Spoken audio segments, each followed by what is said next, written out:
Bonjour à toutes et à tous. La semaine dernière, nous avons essayé de reconstituer les divers livres composant ce qu'on appelle la bibliothèque byzantine d'Antinopolis. Avant d'essayer d'esquisser le profil de ces utilisateurs, de la remettre un peu en contexte, bien, cherchons tout d'abord à caractériser les traits les plus saillants des ouvrages qui l'a constitué. Il relève de 4 domaines assez différents. Tout d'abord, les auteurs classiques. Dans le domaine de la poésie, le mieux représenté comme on s'y attend, cet ensemble n'offre aucune surprise. Vous voyez, on retrouve les 3 piliers de la paideia grecque, Homère pour l'épopée, Euripide pour la tragédie et Aristophane pour la comédie. Il faut lui ajouter Théocrite pour la poésie alexandrine, dont la cote remonte dans l'Antiquité tardive pour culminer précisément au VIe siècle, où il fait partie du top 10, dirais-je, des auteurs les plus lus. Je vous rappelle les chiffres qu'on avait vus il y a 2 ans. Au IIIe siècle, il est le 35e auteur le mieux représenté dans les papyrus littéraires, et au VIe, le 8e. C'est aussi à cette époque que l'on remarque un certain intérêt chez les philologues tardifs pour l'œuvre de Théocrite, philologues qui écrivent des commentaires et des scolies à cet auteur. C'est avec quelques auteurs en plus et en moins l'éventail des poètes que l'on a observé dans la bibliothèque de Torinos, probablement de la même époque, ou dans les bibliothèques byzantines d'Oxyrhynchos et de Lycopolis, légèrement plus anciennes.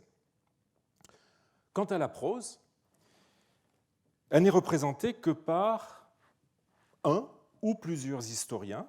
On notera l'absence des orateurs, qui à cette époque sont les seuls à surnager dans le domaine non poétique, mais il ne faut pas oublier qu'un auteur comme Thucydide, qui était peut-être présent dans cette bibliothèque, était goûté aussi comme un orateur, non seulement du fait de l'inclusion de nombreux discours dans son œuvre historique, mais aussi pour la dimension rhétorique de son écriture, qui en fait un modèle souvent cité par les manuels de rhétorique et qui explique son succès durant toute l'Antiquité tardive. Tous ces auteurs, notamment les poètes, constituaient au VIe siècle le fondement des programmes scolaires. Or, on aura noté au moins pour les exemplaires d'Euripide et de Théocrite, on ne peut rien dire pour ceux d'Homère qu'on n'arrive pas vraiment à identifier, on aura noté le faciès scolaire, je prends le terme dans son sens le plus large, de ces exemplaires. C'est particulièrement manifeste pour la copie de Théocrite, qui est due à un non-professionnel de la librairie, commettant pas mal d'erreurs, et qui est pourvue de nombreuses annotations qui témoignent de l'utilisation de cet exemplaire à des fins d'études. Alors, deuxième domaine, les auteurs chrétiens. La présence d'auteurs chrétiens, très certainement bibliques, est pour la première fois, dans notre enquête sur les bibliothèques d'Antiquité tardive, est pour la première fois bien établie. Faut-il la mettre en rapport avec la date légèrement plus tardive que celle des autres bibliothèques ? Elle est plus probablement due au hasard des découvertes ou au fait que Johnson ait pris soin de les signaler, ce qui n'a pas été le cas dans les autres trouvailles faites dans des contextes de dépotoir. Ces livres chrétiens sont en grec, mais aussi en copte. Et là encore, la bibliothèque d'Antinopolis nous offre le premier exemple certain d'un mixage entre livres en grec et livres en copte. On notera l'importance, sur un plan socioculturel, de la découverte de ces livres en copte dans une capitale comme Antinopolis.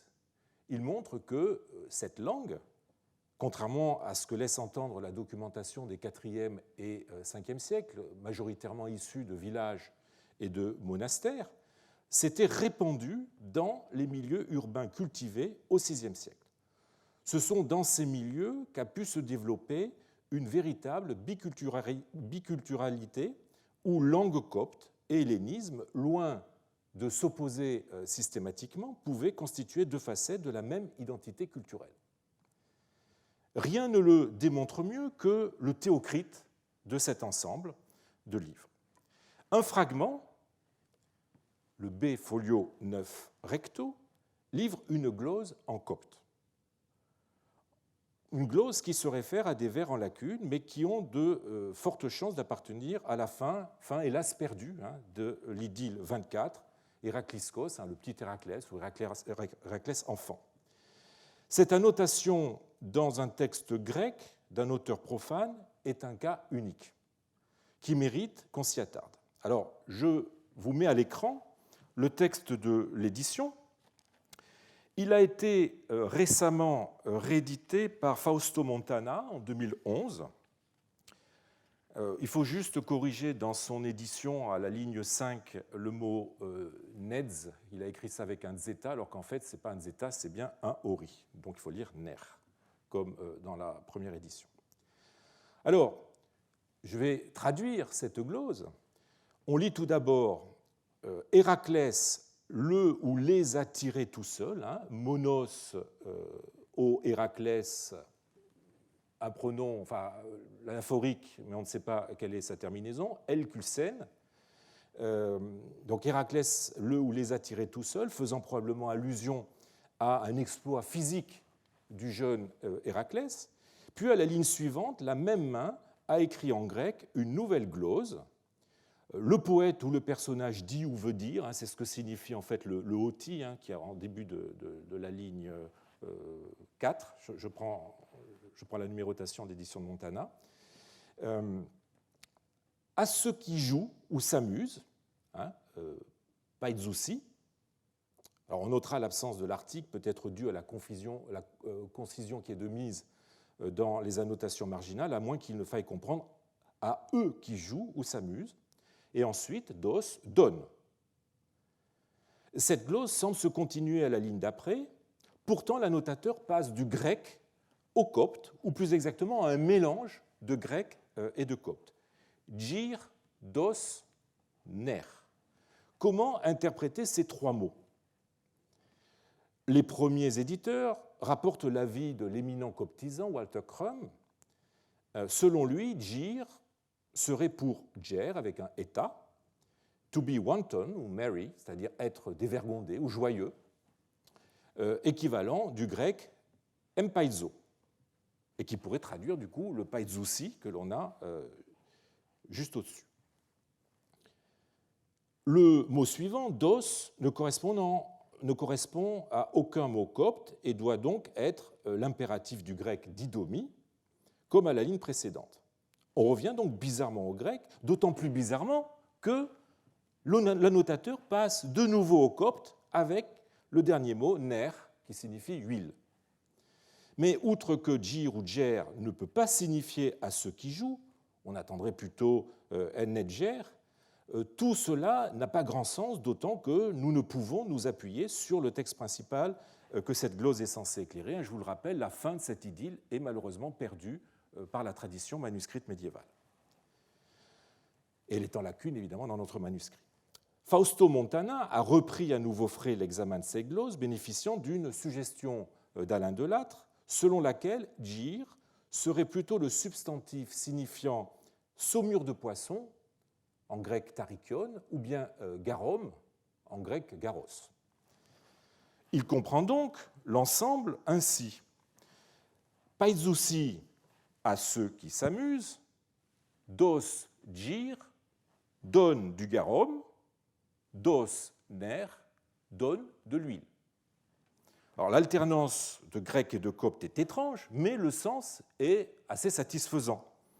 Montana suggère que cette annotation glose une séquence du type, en grec du type dos garelaion, où le dernier mot, garelaion, désignerait un mélange d'huile et de garum, mot rare qui expliquerait que l'on ait eu besoin de le gloser. Et il en tire des conclusions, à mon avis, trop incertaines pour être exposées ici, sur ce que devait contenir la fin de cette idylle. Ce qui m'intéresse, c'est l'emploi du copte dans des gloses à un texte profane de pure tradition grecque, je l'ai dit, sans parallèle. On comprend mal ce qui motive ici le recours au copte. Ce d'autant plus qu'il est mixé au grec dans un curieux enchevêtrement. On notera que l'annotateur bascule en copte pour deux notions très concrètes, deux réalia, le garum et l'huile, qui sont souvent associés d'ailleurs chez les médecins et dans les papyrus documentaires, et pour lesquels le mot copte lui est peut-être venu à l'esprit plus facilement. Peut-être aussi ces deux mots renverraient-ils à un texte copte préexistant dont je n'ai pu trouver la trace. Mais ce qui est en tout cas certain, c'est que l'annotateur avait le copte pour langue maternelle. On est typiquement dans une situation d'un coptophone très bien hellénisé qui s'initie à la littérature pour parfaire son hellénisme. Ce codex est une fenêtre ouverte sur un segment bien spécifique de la population des grandes villes de l'Égypte du VIe siècle, qui n'est pas d'ailleurs si facile à repérer à travers les sources documentaires du fait de sa parfaite acculturation. Je veux parler de cette frange d'Égyptiens aisés et occupant des postes importants qui, tout en cultivant leur copticité, veut maintenir un lien fort avec la culture grecque, ce qui passe avant tout évidemment par une éducation grecque et donc par un apprentissage soigné de la langue et de la littérature traditionnelle d'expression grecque. C'est par exemple à ce milieu que devaient appartenir les Antinopolitains Phoibamon et sa sœur Victorine, enfant du diacre Jean, qui fut l'intendant du grand domaine d'Athanase, duc de Thébaïde, la suprême autorité de cette province, dont Antinopolis, je le répète, était la capitale. Victorine a laissé un contrat de mariage en grec que vous avez à l'écran, dont la confortable dot est énumérée sur plus de 10 lignes. Elle est constituée de bijoux, de vêtements, de tissus d'ameublement, de mobilier et de divers objets d'apparat. Mais elle et son frère sont aussi connus par un arbitrage rédigé en copte qui montre que leur langue maternelle n'était pas le grec. C'est un milieu où l'hellénisme et le copte, ou la copticité, comme je l'ai dit tout à l'heure, loin de s'opposer, entrent en complémentarité.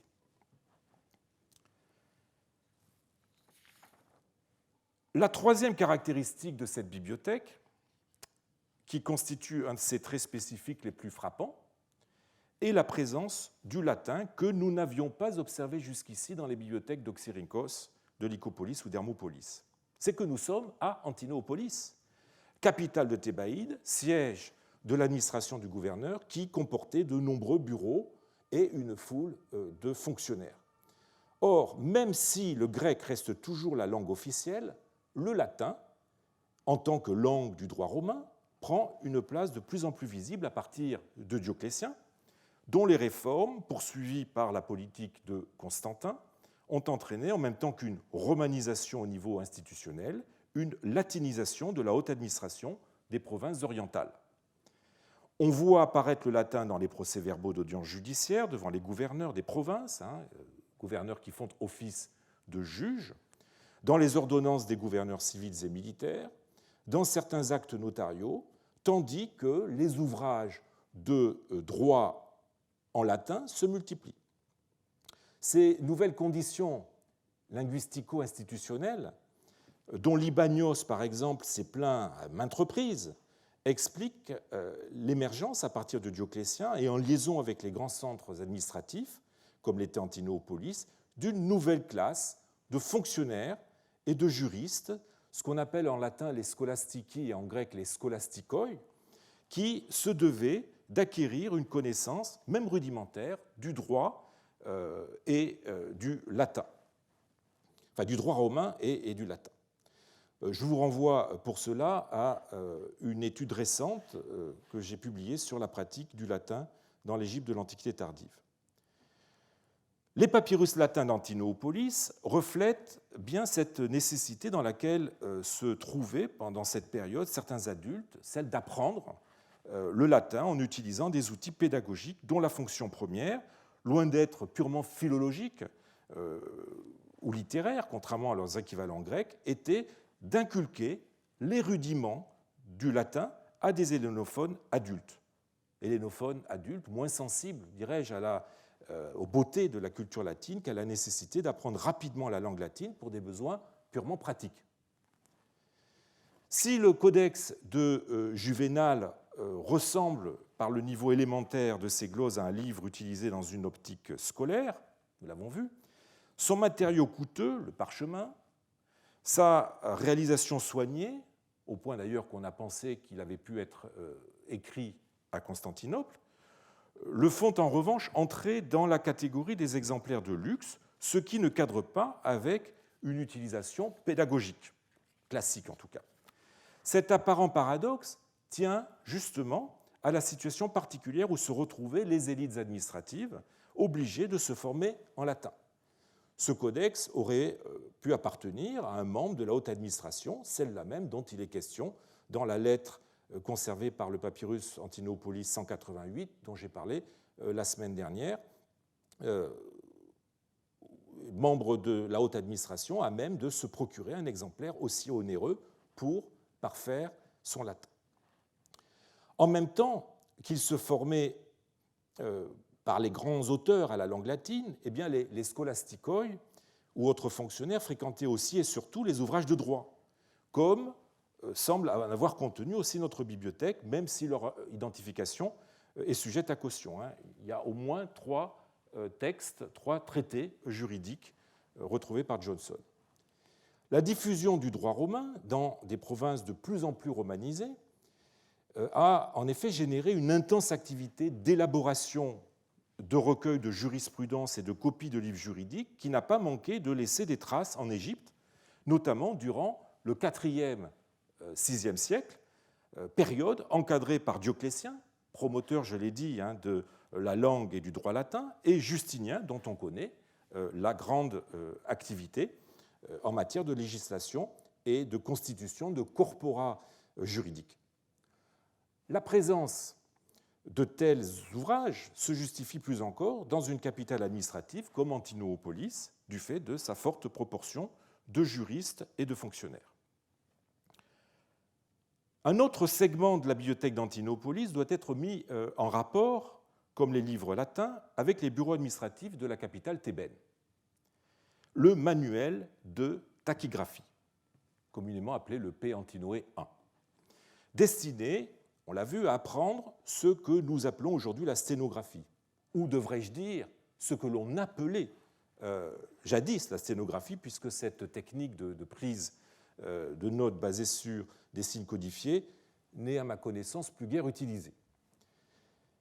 Le rapport entre tachygraphie et latin, qui n'est pas a priori évident, est clairement affirmé par ce codex qui donne, vous en souvenez, sur son dernier feuillet, peut-être comme texte de remplissage, un double alphabet latin en minuscules et en majuscules avec le nom latin des lettres translittérées en grec. L'ajout du nom des lettres latines écrites en grec prouve que ces alphabets étaient destinés à des hellénophones. Or, comme la réalisation graphique des lettres latines est par ailleurs d'une qualité qui empêche d'y voir un exercice d'école, ces hellénophones appartiennent là encore au milieu professionnel que j'ai dégagé tout à l'heure, celui des administrations centrales de la capitale. De fait, c'est précisément dans ce milieu que se pratiquait la tachygraphie. C'est grâce à cette technique que les débats de la curie, la boulée, des audiences judiciaires, les procès verbaux et autres séances présidées par le gouverneur étaient consignés par écrit. La bureaucratie romano-byzantine ne pouvait se passer de cette technique qui décuplait l'efficacité de son action et l'inscrivait dans une mémoire collective de longue durée grâce à l'archivage justement de ces séances. On peut donc comprendre que les Ophikiens d'Antinopolis aient été très demandeurs en tachygraphe. C'est un fait que non seulement Antinopolis est la cité qui a livré le plus de témoins des manuels de tachygraphie, mais les sources littéraires nous montrent même qu'elle passait pour un centre d'enseignement de cette technique depuis longtemps. Théodoré de Cire, dans son Histoire ecclésiastique, au livre 18, nous raconte l'histoire de Protogène. Protogène, victime des persécutions de l'empereur arien Valens, à l'endroit des prêtres orthodoxes d'Asie mineure. Je rappelle que l'arianisme dont se réclamait l'empereur est une doctrine chrétienne selon laquelle le Fils de Dieu n'a pas toujours existé, mais a été engendré dans le temps par Dieu le Père. Elle a été rejetée, comme vous le savez, par le Concile de Nicée en 325. C'est ainsi qu'avec son maître Eulogios, Protogène se retrouve exilé en Thébaïde, qui devait être considéré comme le bout du monde pour un micrasiate comme lui. Il y découvre une ville infestée de païens, ce qui l'affligea grandement et le poussa à agir pour essayer d'éradiquer le paganisme ambiant. Aussi poursuit Théodoré, je le cite, « L'admirable Protogène, qui connaissait l'écriture de Nomios, ta eunomiou grammata, nous dit le texte, et était exercé à la tachygraphie, ayant trouvé un local approprié, dont il fit une école et une salle d'attente pour les pédagogues, vous savez, ces personnes qui accompagnaient les enfants à l'école, s'établit maître d'école, enseignant l'art de la tachygraphie en même temps qu'il inculquait la parole de Dieu. En l'occurrence, d'ailleurs, comme il le dit ensuite, je vous mets la phrase à l'écran, il dictait à ses élèves des psaumes de David et faisait apprendre par cœur les enseignements des apôtres. On doit à Léon Parmentier d'avoir corrigé le texte de certains manuscrits qui donnaient ta ek nomou grammata et d'avoir mis en lumière que l'expression, l'écriture de Nomios, ta eunomiou grammata, signifiait ce qu'elle signifiait. Elle renvoie à un personnage bien connu pour avoir été un des principaux chefs de l'arianisme radical dans la seconde moitié du IVe siècle. Il se trouve que Nomios, de basse extraction, s'était formé dans sa jeunesse à l'écriture rapide, compétence qui lui valut ensuite de devenir le précepteur des enfants d'un de ses parents, puis le disciple et secrétaire d'Aesus ou Aès d'Antioche, le fondateur du mouvement chrétien anoméen de tendance arienne, avant de le remplacer à la tête de son école. Eunomios passe pour avoir été un maître en tachygraphie qui l'aurait peut-être marqué en lui apportant certains perfectionnements. Toujours est-il que Protogène, initié dans cet art, décide d'ouvrir au IVe siècle à Antinopolis une école de tachygraphie qui, sous couvert d'une formation professionnalisante, comme on dirait aujourd'hui, fait du prosélytisme anti-païen. Cette décision est d'autant plus judicieuse et propre à être couronnée de succès qu'elle répond justement à une demande de la part des fonctionnaires de la capitale thébaine prêts à mettre leurs enfants, destinés à la même profession qu'eux, entre les mains d'un enseignant de tachygraphie, quelque chrétien qu'il soit. Il se pourrait qu'un autre texte littéraire, mais cette fois-ci en copte, associe lui aussi Antinopolis à la tachygraphie. Et je serai assez prudent. Il s'agit de la Passion de Paniné et Panéou, une hagiographie censée se dérouler au IVe siècle, mais écrite bien après, vers le 7e, ou en tout cas pas après le IXe siècle. Elle met en scène un jeune écolier du nom de Symphonios, originaire du nome hermopolite, qui va se former à Antinopolis chez un certain Sylvanos, chez qui, et je cite le texte à l'écran, il apprit l'art d'écrire rapidement. Alors, la phrase est ambiguë. On ne sait pas s'il a appris l'art d'écrire rapidement, autrement dit la tachygraphie, ou s'il a appris rapidement à écrire. La suite nous montre le jeune Symphonios dépassant ses condisciples par son intelligence, au point que ceux-ci le battent et lui cassent les pouces, d'où son nom de Paniné, c'est-à-dire celui au pouce, sous-entendu cassé. Il est aussi question dans ce texte d'apprendre, semble-t-il, la cursive. Le mot copte qui est utilisé signifie littéralement la petite main, et la majuscule, le mot copte signifie la grande main, ce qui orienterait également vers un contexte scolaire classique d'apprentissage de l'écriture. Mais, outre que le texte à ce sujet est peu clair, on notera que Sylvanos n'est pas un maître d'école classique, contrairement à la traduction que Tito Rolandi, l'éditeur de ce texte, en a donné, un maestro publico, mais un psar en nomikos entopolis, littéralement un maître notaire de la cité. Nomikos signifiant notaire. Autrement dit, un maître qui enseigne le notariat, ce qui, cette fois-ci, favorise grandement la première hypothèse dans l'interprétation de la phrase scope que j'ai donnée tout à l'heure. C'est d'un enseignement de la tachygraphie.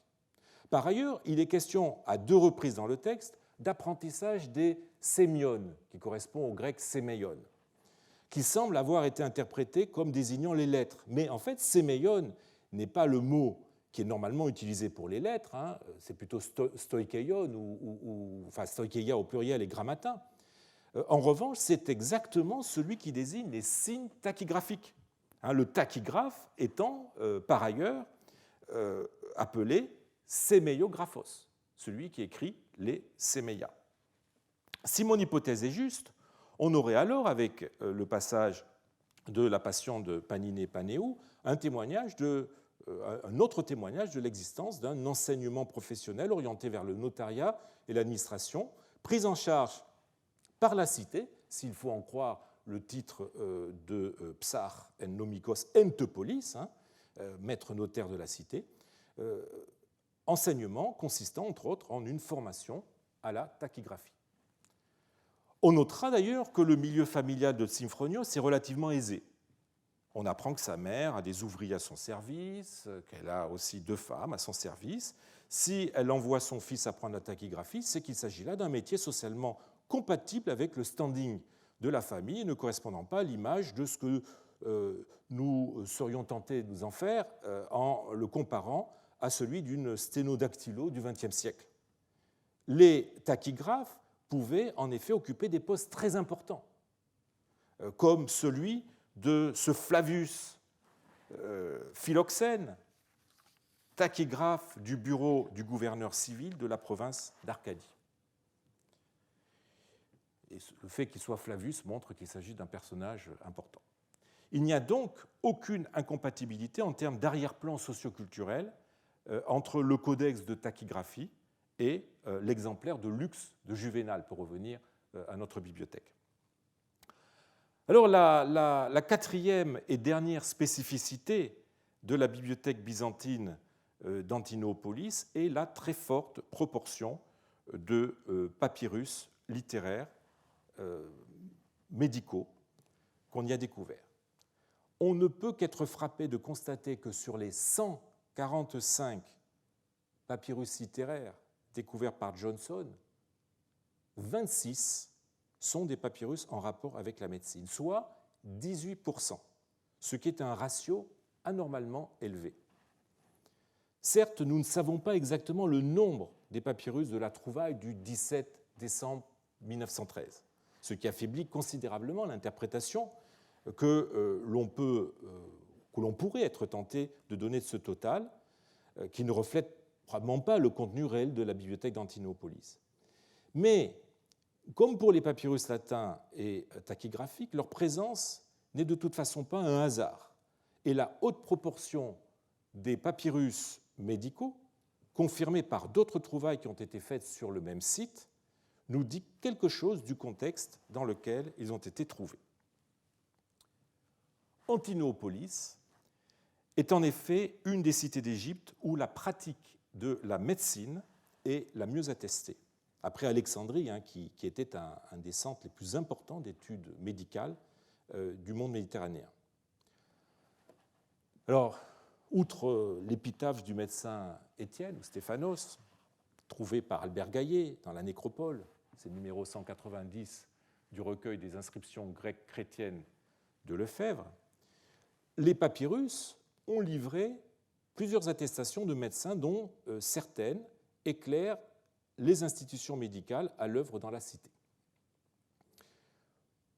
Le plus intéressant est le papyrus publié par Jean Maspero, 67-151, le brouillon du testament du médecin-chef, en grec archiatros ou archiatros, Flavius Phoibamon, rédigé le 15 novembre 570. Nous sommes donc à l'époque du fonctionnement présumé de notre bibliothèque d'Antinopolis. Les lignes 182-193 nous apprennent que Flavius Phoibamon était responsable d'un xénéon, c'est-à-dire d'un hôpital. Alors je vous donne une traduction de ce texte qui est un peu différente de celle que vous pourrez trouver dans certains articles autour d'Antinopolis.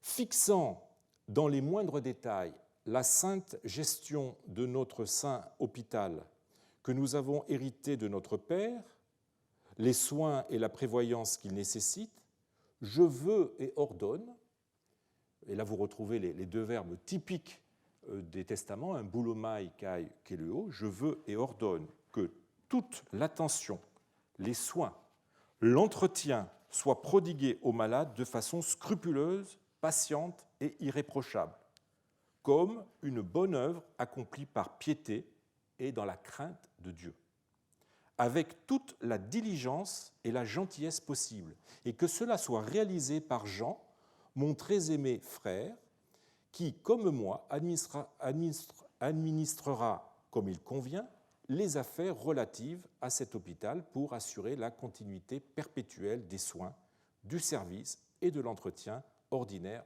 des malades. Un texte qui est assez typique de la prose byzantine avec ses rythmes ternaires. En tant qu'archiatros, Phoibamon est donc un médecin public attaché à la cité d'Antinopolis, donc rémunéré par l'État.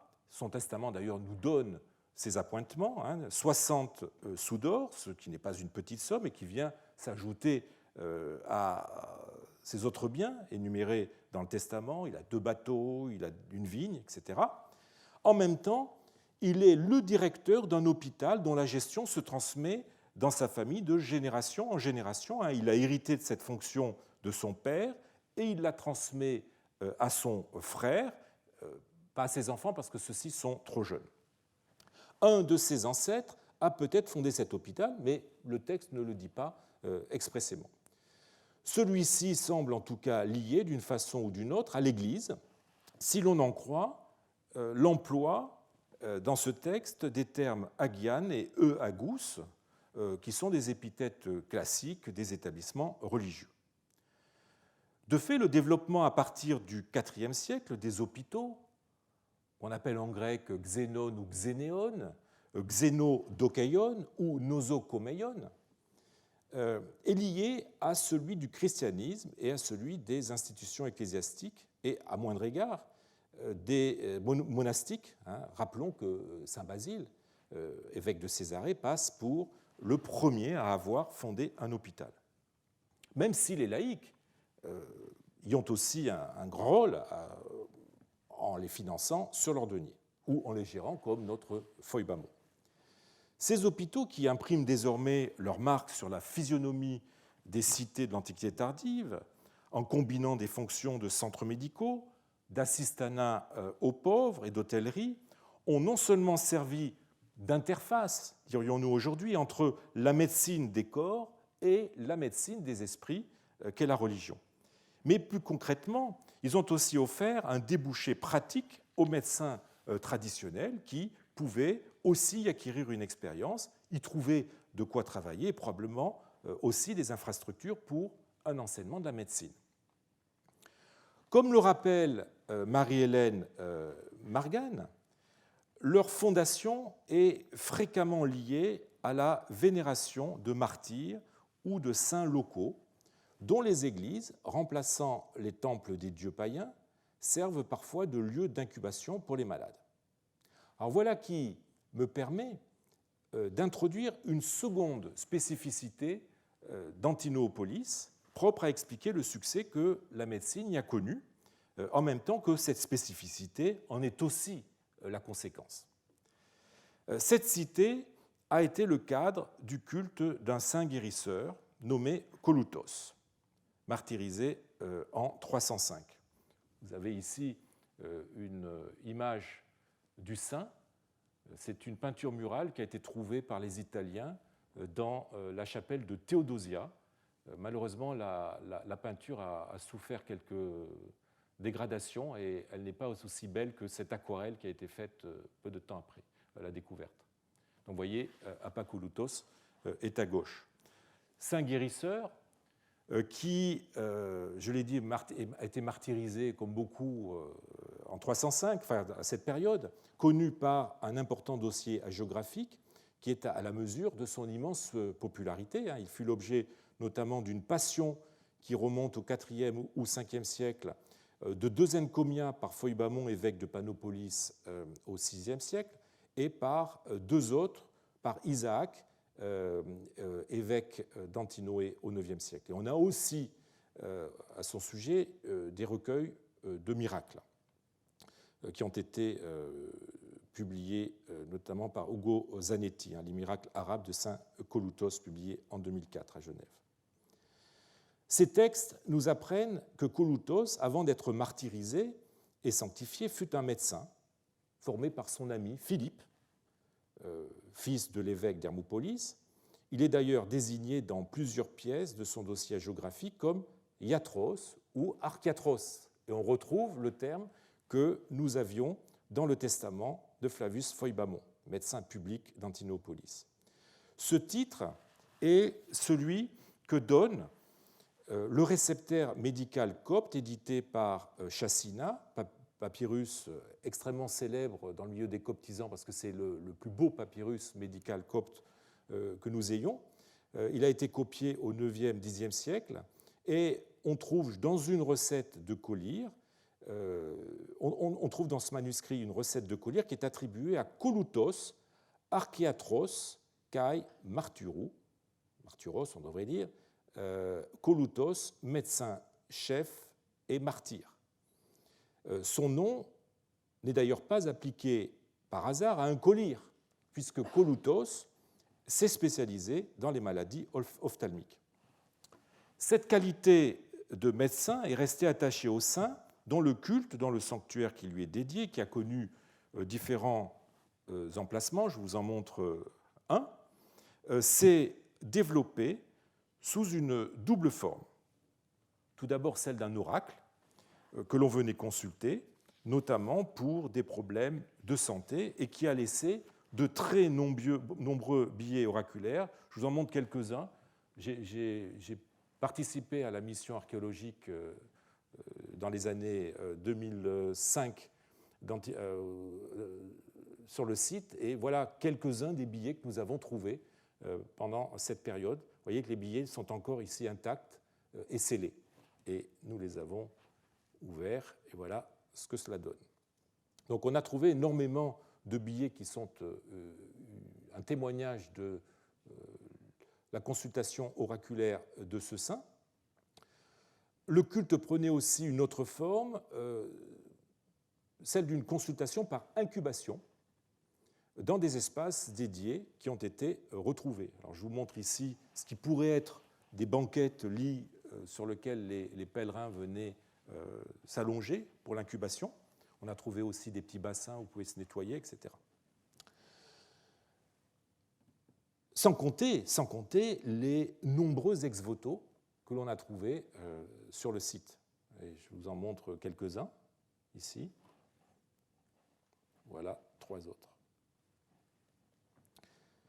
Ce culte, qui naît dans un contexte médical favorable à son éclosion, n'a pas manqué de renforcer la réputation, évidemment, qu'avait cette cité dans le domaine de la médecine, et par l'arrivée massive de pèlerins malades qui venaient consulter le saint, n'a pu que stimuler le milieu médical antinoïte. Voilà donc qui offre une toile de fond tout à fait appropriée aux nombreux papyrus médicaux qui ont été retrouvés par Johnson.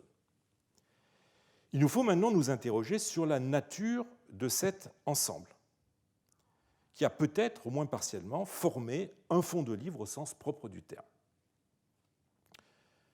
Alors on est frappé par son hétérogénéité matérielle. Des exemplaires soignés, dont un sur parchemin, c'est le papyrus Antinopolis 28 que vous avez à gauche sur l'écran, côtoient des exemplaires de qualité médiocre, voire bas de gamme, comme ceux que vous avez sur la partie droite de votre écran. Le codex de parchemin d'Hippocrate, le Peantinopolis 28, est lui-même un objet bizarrement disparate dans sa réalisation. Et n'est pas sans rappeler, de ce point de vue, le cas du codex de Juvénal, dont j'ai parlé tout à l'heure. Le luxe de son matériau et l'élégance de sa réalisation de son graphique, de son écriture, contrastent, on l'a vu, avec la basse qualité de la copie et de son niveau philologique, comme si son commanditaire n'avait pas pu trouver un copiste à la hauteur de ses attentes et de ses moyens.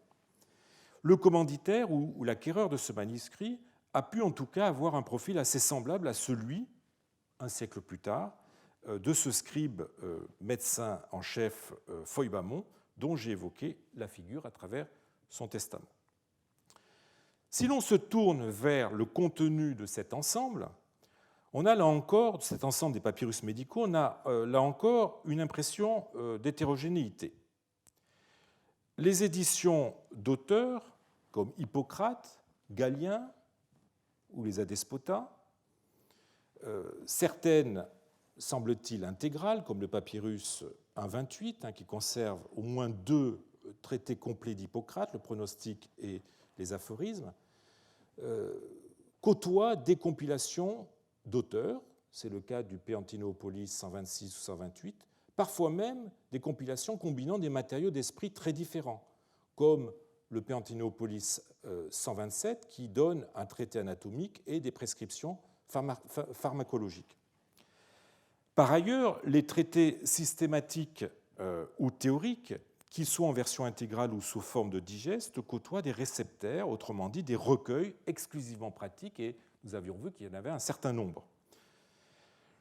Ces réceptaires présentent eux-mêmes la particularité d'être soit de nature purement médicale ou, disons, de relever de ce qu'on pourrait appeler la médecine rationnelle, soit de laisser place à des recettes magico-médicales où, vous vous souvenez, les mots magiques, les wokes magiques, ou les caractères, ces signes un peu bizarres qu'on trouve dans les papyrus magiques, nous transportent a priori assez loin des réceptaires fondés sur des bases purement médicales ou pharmacologiques, comme le traité de la composition des médicaments selon leur genre de Galien, conservé aussi par un papyrus d'Antinopolis.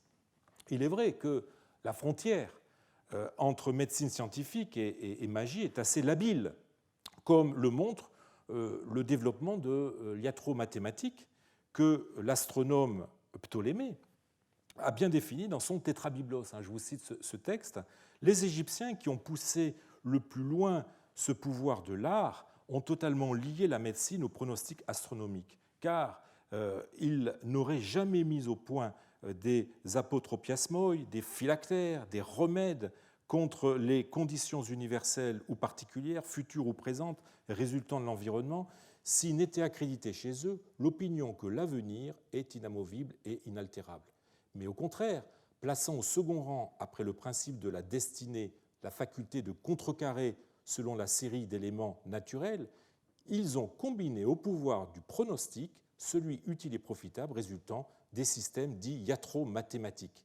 Il en résulte qu'ils connaissent, grâce à l'astronomie, souvent l'astrologie, les qualités des tempéraments soumis, sous-entendus aux influences astrales, les événements futurs résultant de l'environnement et leurs causes particulières, étant donné que sans la connaissance de ces données, les remèdes échouent nécessairement la plupart du temps, puisqu'ils ne conviennent pas à tous les corps ni à toutes les affections, et que grâce à la médecine, en se fondant sur la connaissance de ce qui est dans chaque cas proprement en sympathie et en antipathie, ils continuent à mettre au point des moyens pour se protéger des affections futures et des remèdes infaillibles, dans la mesure du possible, contre les maux présents.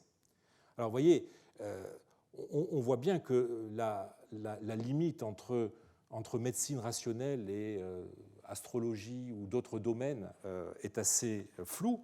Un des représentants les plus connus de cette tendance est Thessalos de Tralles, médecin du 1er siècle après Jésus-Christ, qui liait médecine, astrologie et botanique. Je vous rappelle d'ailleurs que nous avons dans notre bibliothèque aussi un ouvrage de botanique illustré. Les réceptaires des médecins contemporains de notre bibliothèque, comme les Iatrica d'Aesius d'Amida ou les Therapeutica d'Alexandre de Tralles, font parfois place à certaines recettes à coloration magique. On en trouve la trace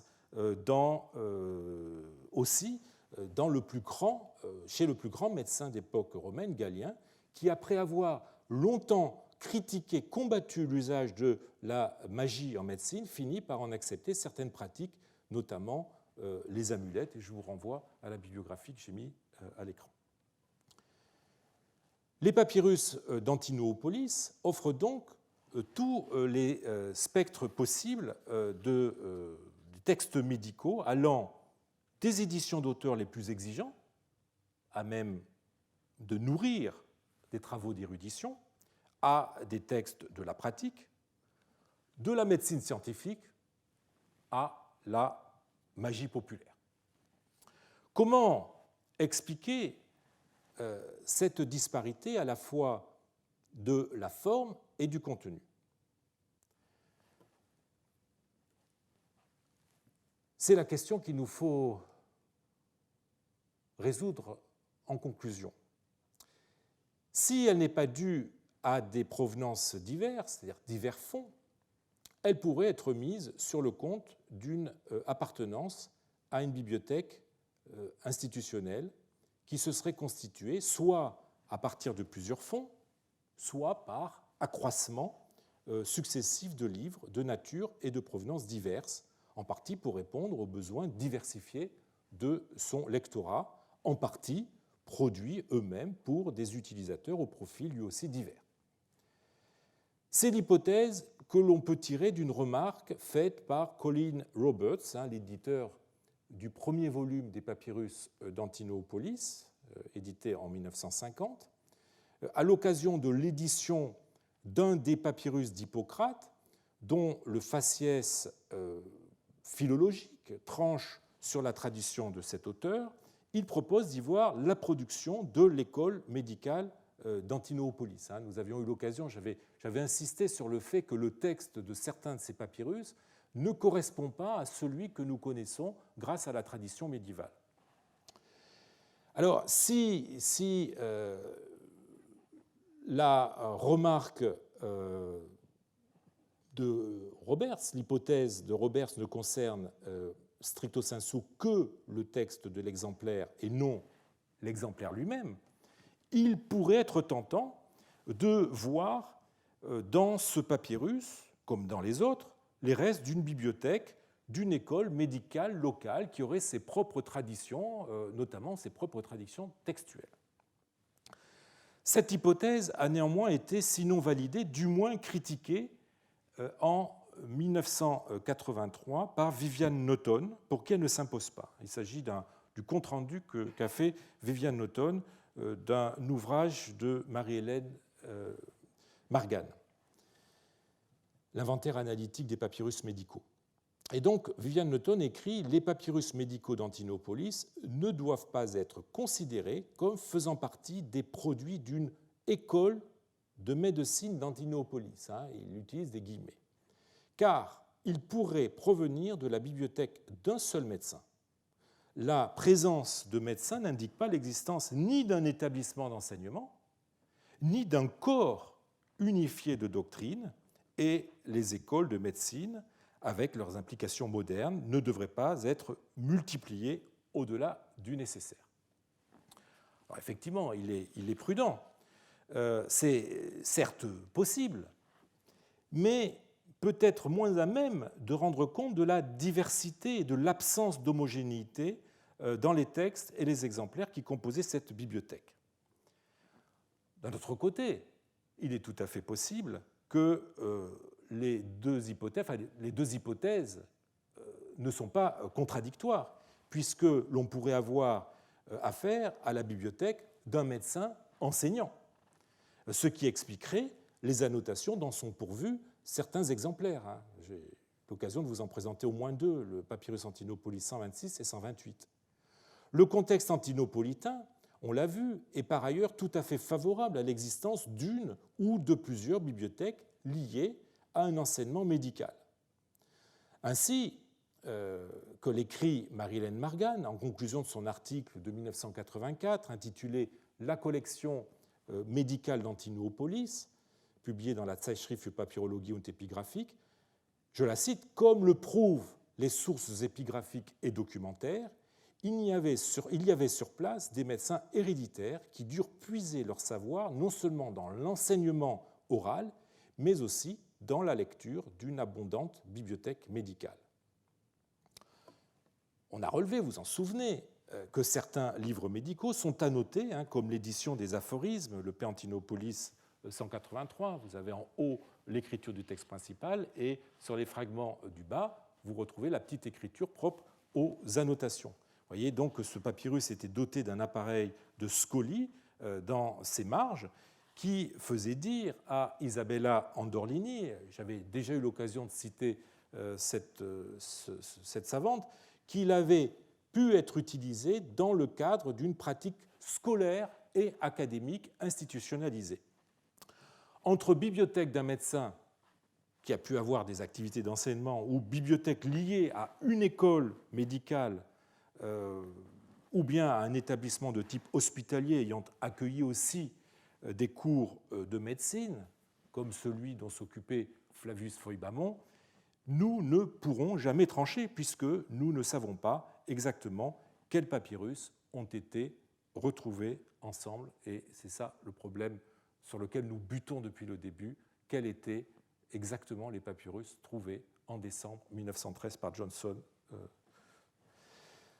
Se pose en fin de compte, et je finirai par là, la question de l'articulation des différents ensembles de papyrus trouvés donc ce 17 décembre 1913.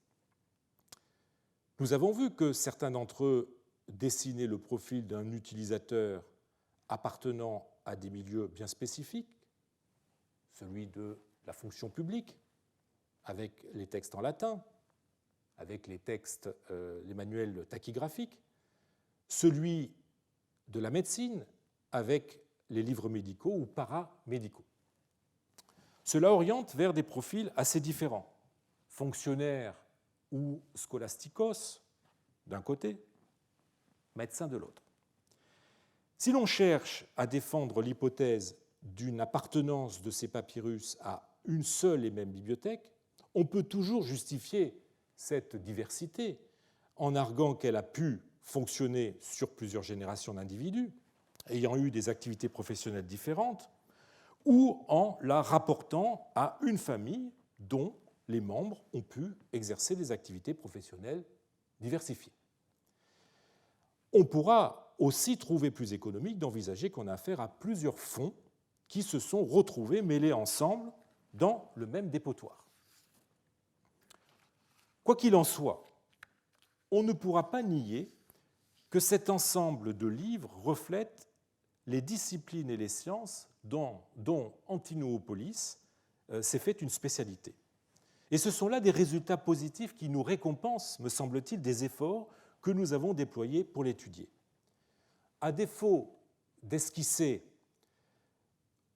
le profil d'un lecteur et de confirmer ainsi leur appartenance à un même fond, c'est tout un milieu culturel que ces livres dessinent, non sans une certaine précision. Ils nous rappellent que chaque cité avait ses spécificités, ses spécialités, qui se traduisent aussi dans le domaine culturel et qui avaient leur incidence au niveau de l'enseignement.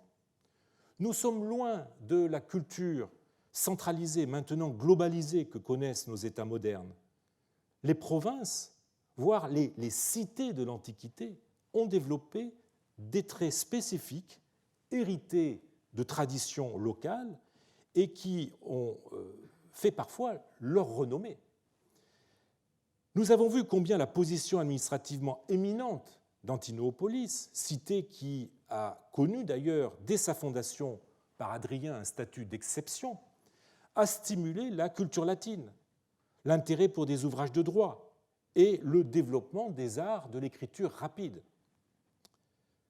Nous avons également vu en quoi le culte local d'un saint médecin, s'ancrant peut-être lui-même dans une tradition plus ancienne, a pu faire d'Antinopolis un centre médical reconnu.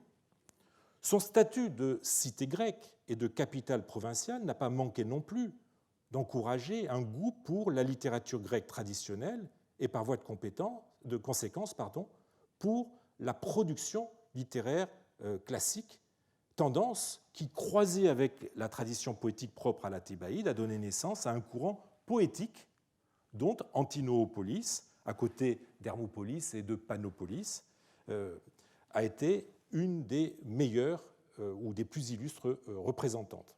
Et l'intérêt pour Théocrite, dont témoigne le Codex d'Antinopolis, est une traduction au niveau scolaire de cet engouement pour la poésie. Les livres que nous avons étudiés sont, nous l'avons vu, le miroir de toutes ces tendances culturelles.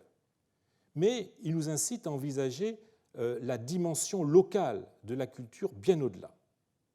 Les exemplaires d'Hippocrate ou de Galien sont caractérisés par un texte qui se différencie de la tradition manuscrite que nous font connaître les manuscrits médiévaux.